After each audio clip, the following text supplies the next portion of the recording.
नमस्कार, मैं हूं अंकुर। आप देख रहे हैं सत्य न्यूज़। एक नजर डालते हैं अब तक की सुर्खियों पर। भारतीय कुश्ती संघ के निवर्तमान अध्यक्ष ब्रजभूषण शरण सिंह के खिलाफ आंदोलन कर रहे पहलवानों में शामिल साक्षी मलिक और उनके पति सत्यव्रत कादियान ने आज एक वीडियो जारी कर आंदोलन की पूरी सच्चाई बताई है, साथ ही आरोपों का जवाब भी दिया है। साक्षी मलिक के पति सत्यव्रत कादियान ने कहा कि हम पर आरोप लगाए गए कि यह आंदोलन कांग्रेस पार्टी के नेता दीपेंद्र हुड्डा के कहने पर हमने किया था, लेकिन ये सच नहीं है। इस आंदोलन की शुरुआत जनवरी 2022 में तब हुई थी जब इसका permission BJP leader Babita Phogat और तीर्थ राणा ने ली थी। इसके बाद उन्होंने इसके परमिशन की कॉपी भी अपने वीडियो में दिखाई। उन्होंने कहा कि 28 मई को होने वाली महिला पाम पंचायत का फैसला खाप पंचायत ने लिया। हमें तो मालूम भी नहीं था कि नई संसद का उद्घाटन होने वाला है। हम हरिद्वार गए और हमने अपने मेडल अपने परिवार वालों और कोच को वापस किए। वहाँ क्या हो रहा था हमें नहीं पता। हम आंदोलनकारी नहीं हैं, हमें अनुभव नहीं है, हमें समझ नहीं आ रहा था कि कौन हमारे साथ है और कौन हमारे खिलाफ। सत्यव्रत ने कहा कि हमने सबसे बार बार कहा कि हमारी लड़ाई सरकार के खिलाफ नहीं है, हमारी लड़ाई सिर्फ ब्रजभूषण सिंह से है, क्योंकि अध्यक्ष पद पर रहते हुए उन्होंने काफी गलत काम किए हैं। इस दौरान साक्षी मलिक ने वीडियो में बताया कि हम पर सवाल उठाए जा रहे थे कि हम इतने समय तक चुप क्यों थे। उन्होंने कहा कि सबसे पहले पहलवानों में एकता की कमी थी और हम एक साथ हो ही नहीं पाए। इसके बाद इसका दूसरा कारण ये था कि माइनर लड़की जिसने 161 और एक फिर 164 के बयान दिए, उसके कई दिन बाद उसने अपने बयान बदले, क्योंकि उसके परिवार को डराया और धमकाया गया। तो हम सिंगल आवाज कैसे उठा सकते थे। साक्षी मलिक और सत्यव्रत कादियान ने खाप पंचायतों से नाराजगी को अफवाह बताया। उन्होंने कहा कि अगर खाप पंचायत को उनकी कोई बात बुरी लगी तो वो माफी मांगते हैं और अपील करते हैं कि अफवाह पर ध्यान ना दें। वहीं साक्षी मलिक ने इस वीडियो में कहा कि हम चाहेंगे कि आगे भी मुश्किल समय में आप हमारा साथ दें।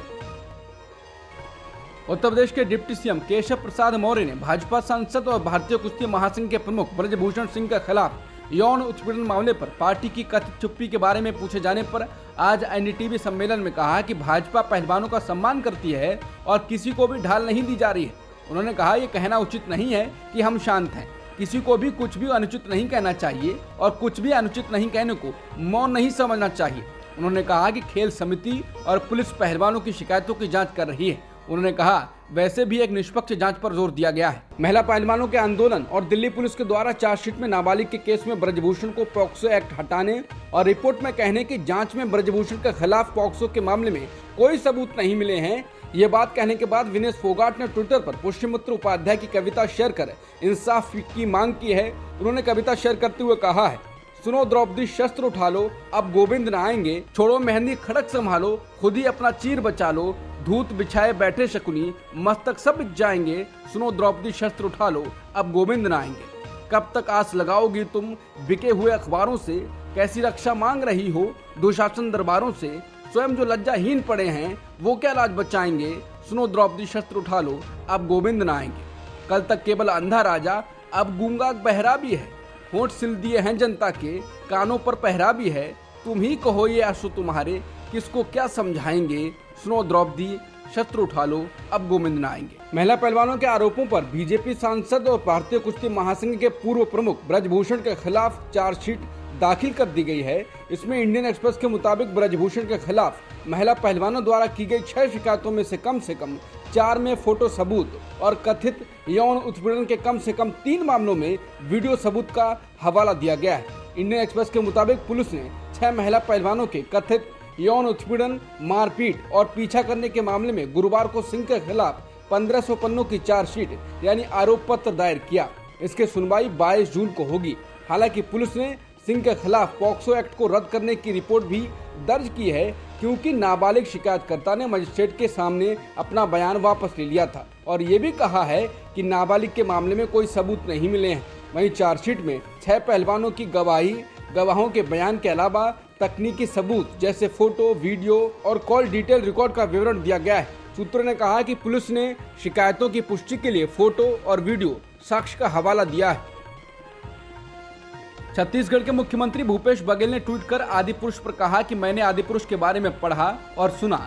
अत्यधिक पीड़ा हो रही है कि आखिर कैसे सेंसर बोर्ड ने एक ऐसी फिल्म को सर्टिफिकेट दे दिया जो हमारी आस्था से खिलवाड़ कर रही है, हमारे आराध्य का मजाक उड़ा रही है। उन्होंने कहा कि केंद्र सरकार को इसका जवाब देना होगा। हमारे भाचा राम का अपमान हम नहीं सहेंगे। जिम्मेदार लोग माफी मांगें। फिल्म आदिपुरुष में डायलॉग्स को लेकर काफी विवाद चल रहा है। जिन डायलॉग्स पर आपत्ति जताई जा रही है उसमें जब इंद्रजीत हनुमान की पूंछ में आग लगाने वाले हैं और आग लगाकर हनुमान से पूछता है जली ना, इस पर भगवान हनुमान डायलॉग मारते हैं कि कपड़ा तेरे बाप का, तेल तेरे बाप का, आग भी तेरे बाप की तो जलेगी भी तेरे बाप की। इसके अलावा बजरंगबली जब सीता से मिलने अशोक वाटिका जाते हैं, जहां उन्हें लंका का एक राक्षसी सैनिक बजरंगबली से कहता है तेरी बुआ का बगीचा है क्या जो हवा खाने चला आया है। वही लंका दहन के बाद जब बजरंगबली रामसेना के पास पहुंचते हैं तो लंका में कुछ दहन की व्याख्या में कहते हैं बोलकर आया हूँ लंका में कि जो हमारी बहनों को हाथ लगाएंगे उनकी लंका लगा देंगे। एक अन्य डायलॉग में विभीषण जब रावण को समझाने जाते हैं तब कहते हैं भैया आप अपने काल के लिए कालीन बिछा रहे हैं। और लक्ष्मण को मूर्छित करने के बाद इंद्रजीत कहते हैं मेरे एक सपोले ने तुम्हारे शेषनाग को लंबा कर दिया और अभी तो पूरा पिटारा भरा पड़ा है। और रावण विभीषण से कहता है कि अयोध्या में तो वो रहता नहीं, रहता तो वो जंगल में है और जंगल का राजा शेर होता है तो वो कहाँ का राजा है रे। इन सब डायलॉग्स की काफी चर्चा है और इनको विवाद में उठाया जा रहा है। फिल्म के लुक्स और ग्राफिक्स को लेकर भी लोगों में काफी नाराजगी बताई जा रही है। फिल्म आदिपुरुष पर विवाद के बीच अब डायलॉग राइटर मनोज मुंतशिर ने सफाई पेश की है।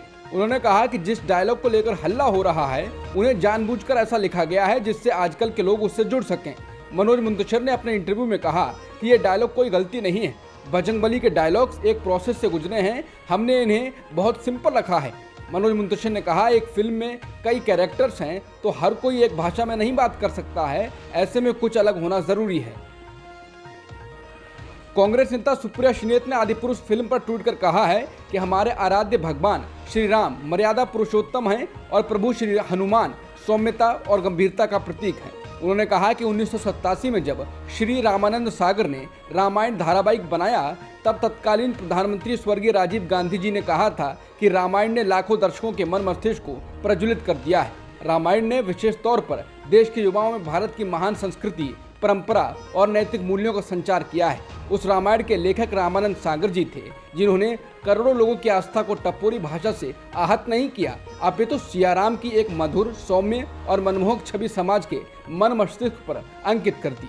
धर्म और धर्म के कारोबार में यही अंतर है। अपनी चाटुकारिता के बल पर सस्ती लोकप्रियता तो मिल जाएगी, बड़े शो भी मिल जाते हैं, लेकिन हुनर ना होना आड़े जरूर आता है। जो हनुमान को तेरे बाप की जली कहलवा दे वो लेखक तो विद्रूप ही है, लेकिन हिंदू भी बड़ा भोंडे किस्म का है।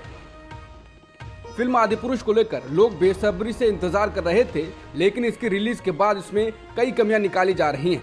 फिल्म का सबसे बड़ा ड्रॉबैक इसके डायलॉग्स हैं। फिल्म के डायलॉग में ऐसी भाषा का इस्तेमाल किया गया है जिसे रामायण की कहानी में सुनकर लोगों को गुस्सा आ गया है। इसके लेखक मनोज मुंतशिर हैं, ऐसे में सोशल मीडिया पर उनकी जमकर आलोचना हो रही है। इसके अलावा उन पर आरोप लग रहा है कि उन्होंने कवि कुमार विश्वास के डायलॉग चोरी कर फिल्म में इस्तेमाल किए हैं। बता दें फिल्म में एक डायलॉग है जब हनुमान जी लंका दहन करने जाते हैं तो इंद्रजीत उनकी पूंछ में आग लगाने लगता है और पूछता है जली ना। इस पर हनुमान जी उसे जवाब में कहते हैं कपड़ा तेरे बाप का, तेल तेरे बाप का, आग भी तेरे बाप की तो जलेगी भी तेरी बाप की। इस डायलॉग को लेकर मनोज मुंतशिर की खूब खिंचाई की जा रही है। बजरंगबली के मुंह से ऐसे शब्दों को सुन दर्शक भड़क गए हैं। लोग कुमार विश्वास का वर्षों पुराना वीडियो शेयर कर रहे हैं जिसमें वो इस डायलॉग को पहले ही बोल चुके हैं और मनोज मुंतशिर शुक्ला पर चोरी करने का आरोप लगा रहे हैं। बता दें कि ये पहला मौका नहीं है जब मनोज मुंतशिर पर चोरी करने का आरोप लगा हो। 2019 में उनकी किताब आई थी मेरी फितरत है मस्ताना, वहाँ उन्होंने एक कविता लिखी थी मुझे कॉल करना। इंटरनेट ने पकड़ लिया कि ये कविता उनकी नहीं, उन्होंने बस हिंदी में इसका अनुवाद किया है और अपने नाम से छाप दी है। वास्तविकता में वो कविता पहली बार रॉबर्ट जे लेवरी की किताब लव लस्ट में छपी थी। ये किताब 2007 में आई। इस कविता का शीर्षक था कॉल मी।